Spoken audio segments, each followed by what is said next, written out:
नमो भगवते वासुदेवाय। हरे कृष्णा, राधे राधे। आप सभी श्रोताओं को शततिला एकादशी और मकर संक्रांति के पर्व की हार्दिक शुभकामनाएं। प्रिय श्रोताओं, आज ये दिन एक दुर्लभ सहयोग लेकर आया है, क्योंकि आज माघ मास के कृष्ण पक्ष की शततिला एकादशी और दूसरी ओर मकर संक्रांति का पर्व भी मनाया जा रहा है। और आज के इस वीडियो में आप इन दोनों ही पर्वों की कथाएं एक साथ सुनने वाले हैं। तो आइए मन को एकाग्र करके भगवान श्री हरि का ध्यान करते हुए कथाओं का श्रवण करते हैं। भगवान श्री कृष्ण के श्री मुख से एकादशियों का महात्म्य सुनकर श्रद्धा पूर्वक उन्हें प्रणाम करते हुए धर्मराज युधिष्ठिर ने कहा, हे केशव, आपके श्री मुख से एकादशियों की कथाएं सुनकर मुझे असीम आनंद की प्राप्ति हुई है। हे मधुसूदन, कृपा कर अन्य एकादशियों का महात्म्य सुनाने की भी कृपा करें।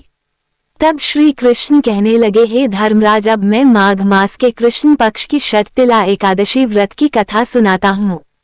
ध्यानपूर्वक श्रवण करो। एक बार दालभ्य ऋषि ने पुलिस ऋषि से पूछा, हे ऋषि श्रेष्ठ, मनुष्य मृत्यु लोक में ब्रह्म हत्या आदि महापाप करते हैं तथा दूसरे के धन की चोरी और दूसरे की उन्नति देखकर ईर्ष्या आदि करते हैं। ऐसे महान पाप मनुष्य क्रोध, ईर्ष्या, आवेग या फिर मूर्खता वश करते हैं। इसके बाद शोक करते हैं कि हाय, ये हमने क्या किया। महामुनि, ऐसे मनुष्यों को नरक से बचाने का क्या उपाय है? कोई ऐसा उपाय बताने की कृपा करें जिससे ऐसे मनुष्यों को नरक से बचाया जा सके, अर्थात उन्हें नरक की प्राप्ति ना हो। ऐसा कौन सा दान पुण्य है जिसके प्रभाव से नरक की यातना से बचा जा सकता है? इन सभी प्रश्नों का हल आप कृपा पूर्वक बताइए। तब दालभ्य ऋषि की बात सुनकर पुलिस ऋषि ने कहा, हे मुनि श्रेष्ठ, आपने मुझसे अत्यंत गढ़ प्रश्न पूछा है। इससे संसार में मनुष्य का बहुत लाभ होगा। जिस रहस्य को इंद्र आदि देवता नहीं जान पाए, वह रहस्य आज मैं आपको अवश्य ही बताऊंगा। माघ मास आने पर मनुष्य को स्नान आदि से शुद्ध रहना चाहिए एवं इंद्रियों को वश में करके तथा काम, क्रोध, लोभ, मोह, ईर्ष्या तथा अहंकार आदि से सर्वथा बचना चाहिए। पुष्य नक्षत्र में गोबर, कपास, तिल मिलाकर उपले बनाने चाहिए। इन उपलों से 108 बार हवन करना चाहिए। जिस दिन मूल नक्षत्र एवं एकादशी तिथि हो, तब उत्तम पुण्य देने वाले नियमों को ग्रहण करना चाहिए। स्नानादि नित्य कर्म से देवों के देव भगवान श्री हरि का पूजन और कीर्तन करना चाहिए। एकादशी के दिन उपवास करें तथा रात्रि को जागरण एवं हवन करें। उसके दूसरे दिन धूप दीप नैवेद्य से भगवान श्री हरि की पूजा अर्चना करें तथा खिचड़ी का भोग लगाएं। उस दिन श्री लक्ष्मीनारायण भगवान को पेठा, नारियल, सीताफल या फिर सुपारी सहित अर्घ्य अवश्य प्रदान करना चाहिए। इसके बाद उनकी स्तुति इस प्रकार करें, हे जगदीश्वर, आप निराश्रितों को शरण देने वाले हैं। आप संसार में डूबे हुए का उद्धार करने वाले हैं। हे कमल नयन, हे मधुसूदन, हे जगन्नाथ, हे पुंडरीकाक्ष, आप श्री लक्ष्मी जी सहित मेरे इस तुच्छ अर्घ्य को स्वीकार कीजिए। इसके बाद ब्राह्मण को जल से भरा घड़ा एवं तिल दान करने चाहिए। यदि संभव हो तो ब्राह्मण को गुड़ और तिल दान देना चाहिए। इस प्रकार मनुष्य जितने तिलों का दान करता है, वो उतने ही सहस्त्र वर्ष स्वर्ग में वास करता है। इस दिन तिल से स्नान, तिल का औभटन, तिलोक, तिल का हवन, तिल का भोजन, तिल का दान, इस प्रकार 6 रूपों में तिलों का प्रयोग शततिला एकादशी कहलाती है। इससे अनेक प्रकार के पाप नष्ट हो जाते हैं। इतना कहकर पुलिस ऋषि ने आगे कहा कि अब मैं एकादशी की कथा भी सुनाता हूँ। एक बार नारद मुनि ने भगवान श्री हरि से शततिला एकादशी का महात्म्य पूछा। देवर्षि नारद ने पूछा कि हे प्रभु, आप मेरा प्रणाम स्वीकार कीजिए।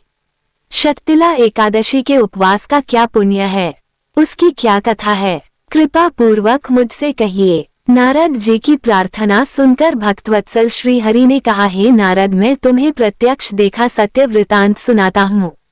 कृपया ध्यान पूर्वक श्रवण करो। बहुत समय पहले मृत्युलोक में एक ब्राह्मणी रहती थी। वह सदा व्रत उपवास किया करती थी। एक बार 1 मास तक वह उपवास करती रही, जिस कारण उसका शरीर बहुत दुर्बल हो गया। वह अत्यंत बुद्धिमान थी, किंतु उसने कभी भी देवताओं तथा ब्राह्मणों के निमित्त अन्न आदि का दान नहीं किया।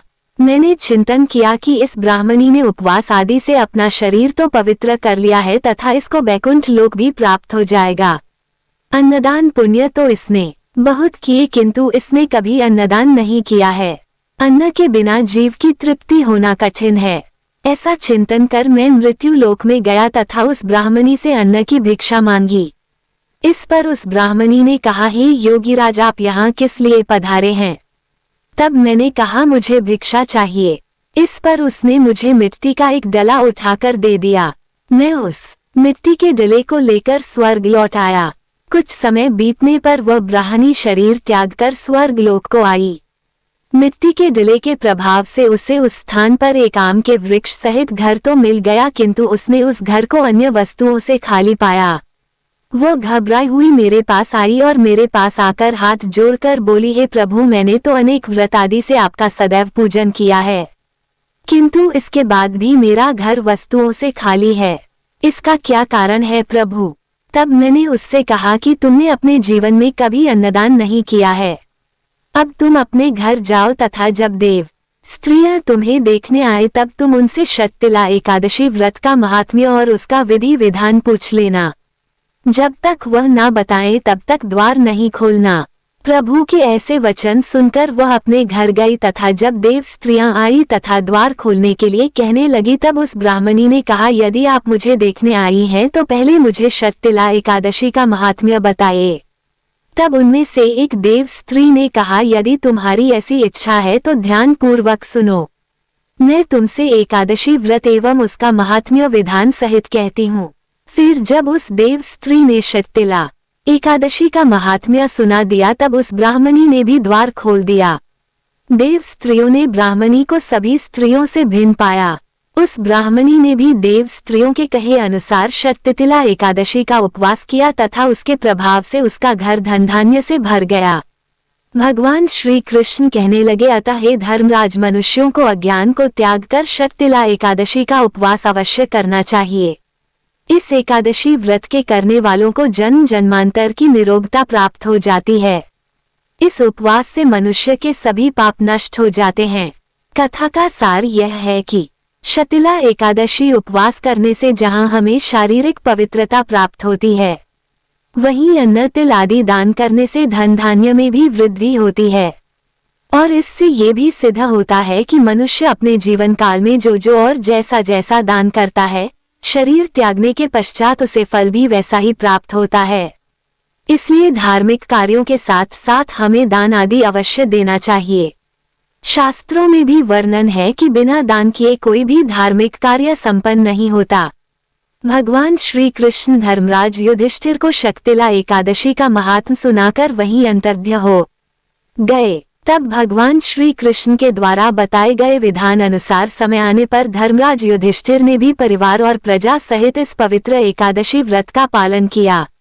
ये थी शततिला एकादशी व्रत की कथा। सभी प्रेम से बोलिए शततिला एकादशी की जय।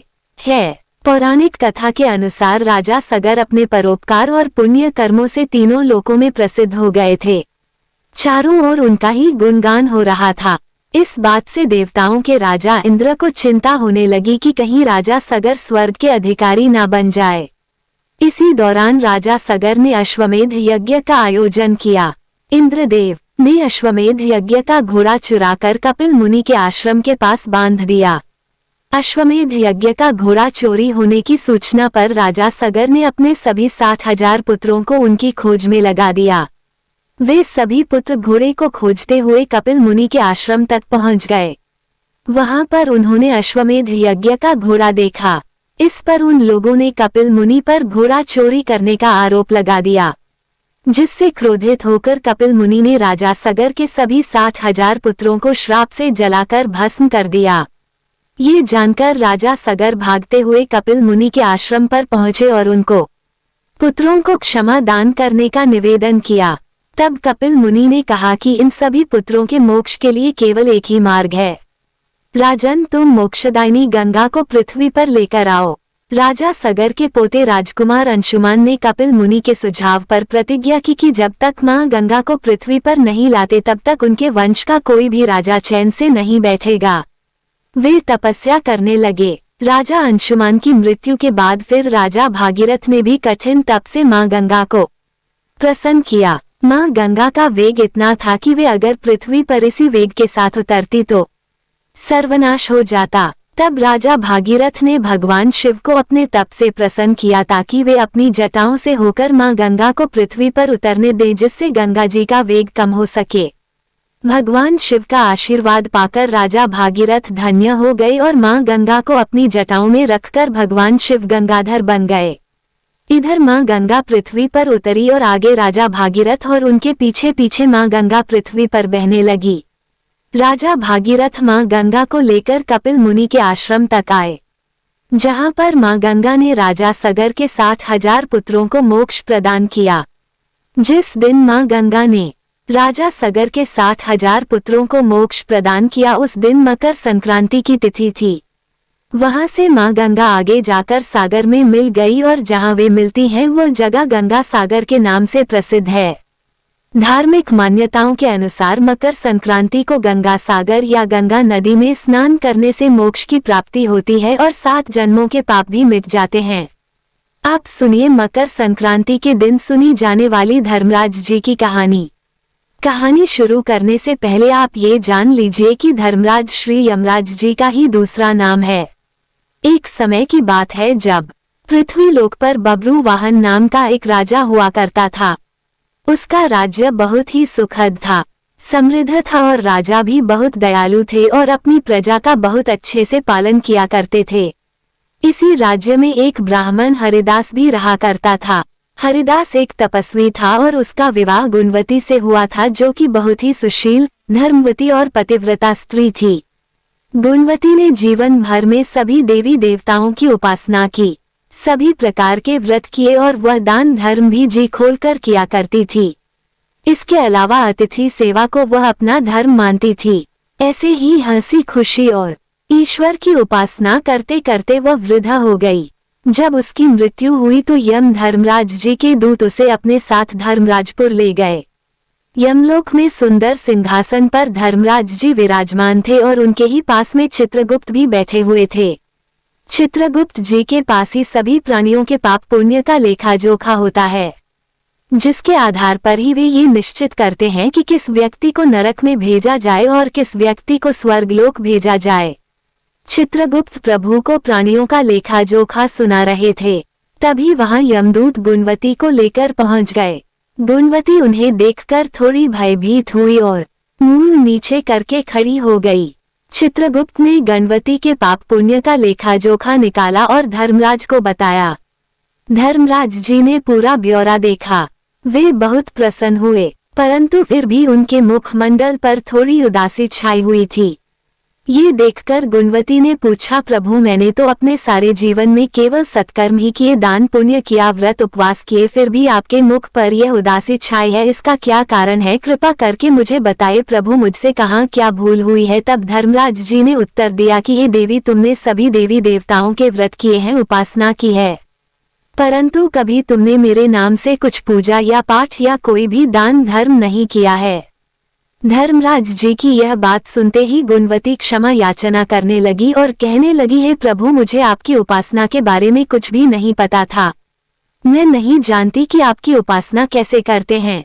कृपा करके मुझे वह उपाय बताइए जिससे कि मनुष्य आपकी कृपा के पात्र बन सके। हे प्रभु, मैं आपके श्रीमुख से आपकी भक्ति का मार्ग सुनना चाहती हूँ और मेरी यह इच्छा है कि मृत्यु लोक अर्थात धरती पर वापस जाकर मैं वापस आपकी भक्ति करूं और सभी मनुष्यों को भी इस बारे में बताऊं। धर्मराज जी ने उसकी विनती सुनकर कहा कि जिस दिन सूर्य देव उत्तरायण में प्रवेश करते हैं, यानी कि मकर संक्रांति के दिन मेरी पूजा शुरू करनी चाहिए। उस दिन से लेकर पूरे 1 वर्ष तक मेरी पूजा करते हुए कथा सुनना चाहिए और एक दिन भी पूजा या कथा नहीं छूटनी चाहिए। साथ ही पूजा करने वाले व्यक्ति को धर्म के इन 10 नियमों का भी पालन करना चाहिए। पहला नियम है धीरज रखना और संतुष्ट रहना। दूसरा नियम है अपने मन को वश में रखना और सभी को क्षमा करना। तीसरा नियम है चोरी या अन्य दुष्कर्मों में लिप्त नहीं रहना। चौथा नियम है मानसिक और शारीरिक शुद्धि, यानी पर पुरुष या पर स्त्री से बचकर रहना। पांचवा नियम अपनी इंद्रियों को वश में रखना। छठा नियम बुरे विचारों को अपने मन में न लाना, यानी कि बुद्धि को पवित्र बनाए रखना। 7वां नियम नित्य पूजा पाठ और दान पुण्य इत्यादि करना। 8वां नियम व्रत करना और व्रत की कहानी सुनना। 9वां नियम सच बोलना और सभी से अच्छा और सच्चा व्यवहार रखना। सभी के प्रति एक समान भाव रखना। 10वां नियम है क्रोध ना करना। देवी धर्म के इन सभी 10 लक्षणों का पालन करते हुए पूरे 1 वर्ष तक मेरी कथा नियम से सुने।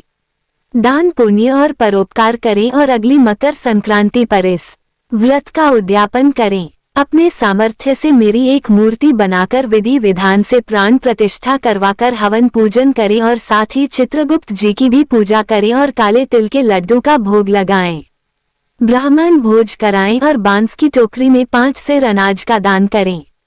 इसके अलावा गरीब या जरूरतमंद व्यक्ति को गद्दा, तकिया, कंबल, लोटा या वस्त्र आदि का दान करें।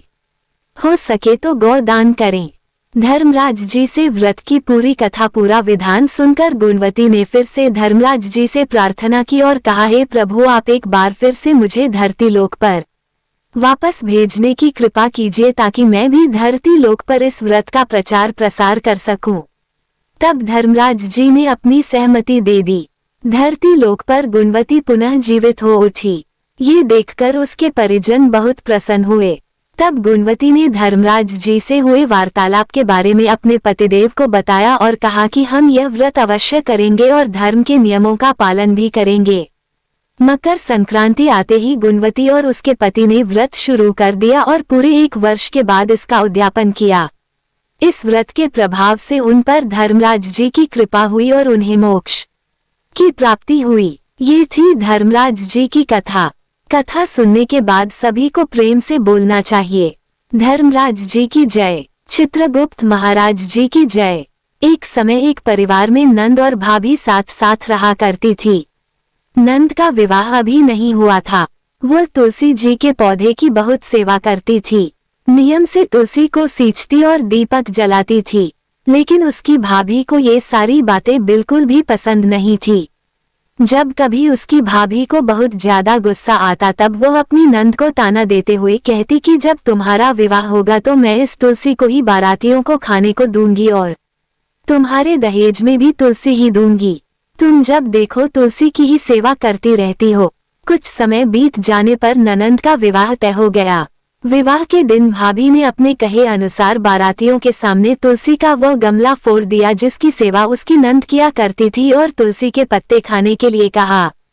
तुलसी जी की कृपा से वह फूटा हुआ गमला कई सारे स्वादिष्ट पकवानों में बदल गया। भाभी ने गहनों के नाम पर तुलसी की मंजरी से बने हुए गहने अपनी नंद को पहना दिए। देखते ही देखते तुलसी जी की मंजरी से बने वह गहने भी सुंदर सोने जवाहरात में बदल गए। इतना ही नहीं, भाभी ने मारे क्रोध के वस्त्रों के स्थान पर तुलसी का जनेऊ रख दिया और वह भी रेशमी और सुंदर वस्त्रों में बदल गया। अब जब ननंद अपनी ससुराल में पहुंची तो ससुराल में तो उसके दहेज की बहुत प्रशंसा हुई। ये बात भाभी के कानों तक भी पहुंची।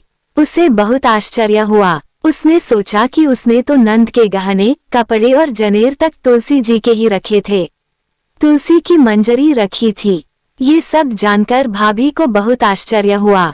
अब उसे तुलसी की पूजा का महत्व समझ में आ गया। उस भाभी की भी एक लड़की थी। वह तब अपनी बेटी से कहने लगी कि बेटी, तुम भी तुलसी की सेवा किया करो, तुम्हें भी तुम्हारी बुआ की तरह फल मिलेगा। वह जबरदस्ती अपनी बेटी से तुलसी की सेवा करने को कहा करती, लेकिन लड़की का मन तो तुलसी की सेवा में लगता ही नहीं था। धीरे धीरे समय बीता। भाभी की लड़की बड़ी हो गई। अब उसके विवाह का समय आ गया। तब भाभी सोचने लगी कि जैसा व्यवहार मैंने अपनी नंद के साथ किया था वैसे ही अब मैं अपनी बेटी के साथ भी करूंगी, तो ये भी गहनों से लग जाएगी और बारातियों को भी खाने में तरह तरह के पकवान मिलेंगे और ससुराल में भी इसे बहुत मान सम्मान मिलेगा। यही सोचकर भाभी बारातियों के सामने तुलसी का गमला फोड़ देती है, लेकिन इस बार गमले की मिट्टी मिट्टी ही रहती है। मंजरी और पत्ते भी अपने ही रूप में रहते हैं। जनेऊ ने भी अपना रूप नहीं बदला। और जब भाभी ने सभी बारातियों को खाने में तुलसी के पत्ते दिए तो ये देखकर सभी लोग और बाराती भी भाभी की बुराई करने लगे। भाभी ने लालच में आकर अपनी बेटी के दहेज में भी तुलसी के पत्ते और मंजरी आदि रख दिए थे, जब बेटी अपनी ससुराल पहुंची तो वहां पर भी उसकी बुराई ही हुई। भाभी गुस्से के मारे कभी भी अपनी नंद को नहीं बुलाती थी। एक दिन भाई ने सोचा कि मेरी पत्नी तो मेरी बहन को बुलाती नहीं है, क्यों ना मैं ही अपनी बहन से मिलकर आऊं। ये सोचकर उसने अपनी पत्नी से कहा और कुछ उपहार अपनी बहन के लिए ले जाने की बात कही। तो भाभी ने थैले में ज्वार भरकर कह दिया कि ये लो और कुछ नहीं है, तुम यही लेकर जाओ। तब भाई बहुत दुखी मन से अपनी बहन के पास चल दिया। रास्ते में वह सोचता रहा कि कोई भाई भला अपनी बहन के घर ज्वार कैसे लेकर जा सकता है। यही सोचकर वह एक गौशाला के पास रुक गया और ज्वार का वह थैला उसने एक गाय के सामने पलट दिया। तभी एक ग्वाले ने ये सब देख लिया। तब ग्वाले ने आकर भाई से कहा कि अरे आप गाय के सामने ये हीरे, मोती और सोना क्यों डाल रहे हो, इसे तो घास डालनी होती है। तब भाई ने देखा तो वो हैरान रह गया। फिर भाई ने ग्वाले को सारी बात बताई और धन लेकर खुशी खुशी अपनी बहन के घर चल दिया। दोनों भाई बहन एक दूसरे को देखकर बहुत प्रसन्न हो गए। तब बहन ने तुलसी माता से सच्चे मन से प्रार्थना की कि उसकी भाभी को सद्बुद्धि प्राप्त हो जाए और तुलसी माता की कृपा से उनके घर में सुख, समृद्धि और धन के भंडार भर जाए। तब कुछ दिनों के बाद देखते ही देखते भाभी का मन बदल गया और वह अपनी नंद को बहुत मान सम्मान देने लगी और अब वह भी सच्चे मन से तुलसी जी की सेवा करने लगी। तुलसी माता की कृपा से उनके घर में सुख समृद्धि के भंडार भर गए। उनके घर में अब कलह क्लेश नहीं होता था और सभी सुख से रहने लगे। प्रेम से बोलिए तुलसी माता की जय।